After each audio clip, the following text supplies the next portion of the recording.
Ako po, si Zabria Marine H. Boston. Nasa ika-4 na baitang, kabilang sa Section John. Ako po ay magbabahagi ng isang kwento tungkol kay Tipaklong at si Langgam. Handa na ba kayong makinig? Yeah! Kung handa na, simulan na natin. Maganda ang panahon. Mainit ang sikat ng araw.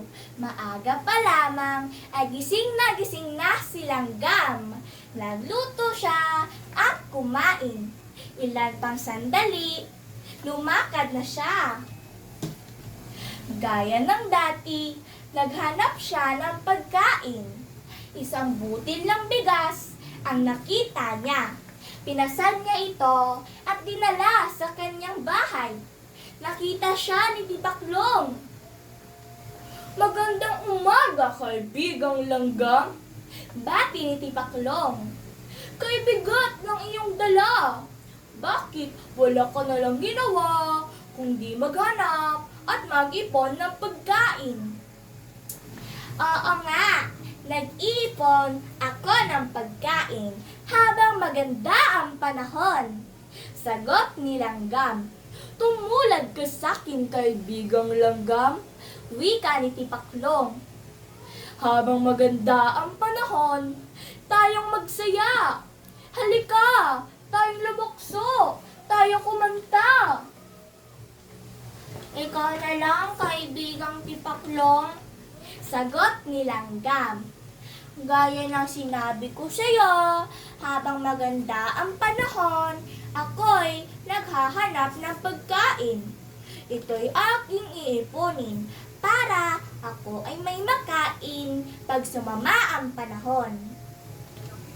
Lumipas pa ang maraming araw. Dumating ang tag-ulan. Ulan sa umaga, ulan sa hapon at sa gabi. Umuulan pa rin. At dumating ang panahon. Kumidlat, umulog at lumakas ang hangin. Kasabay pa ng pagbuhos ng malakas na ulan. Ginaw na ginaw at gutom na gutom ang kaawa-awang Tipaklong. Naalala niyang puntahan ang kaibigang si Langgam. Paglipas ng bagyo, pinilit ni Tipaklong na marating sa bahay ni Langgam. Bahagya na siya makalukso.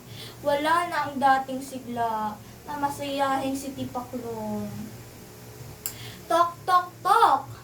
Nang buksan ni Langgam ang pinto. Nagulat siya. Aba, ang aking kaibigan, wika ni Langgam. Tuloy ka, Tipaklong. Binigyan ni Langgam ng tuyong damit si Tipaklong. Mabilis na naghanda siya ng pagkain. Ilan pang sandali at magkasalong kumain ng mainit na pagkain ang magkaibigan. Salamat, kaibigang Langgam. Wika ni Tipaklong. Ngayon ako naniniwala sa iyo. Kailangan nga palang maghanap ng pagkain habang maganda ang panahon at nang may makain pagdating ng tag-gutom. Mula noon, nagbago si Tipaklong pagdating ng tag-init at habang maganda ang panahon, ay kasama na siya ng kanyang kaibigan na si Langgam. Natuto siya gumawa at higit sa lahat, natuto siya mag-impok. May natutunan ba kayo sa aking kwento? Kung meron, mahusay! At dito, nagtatapos ang kwento ni Tipaklong at si Langgam. Maraming salamat po!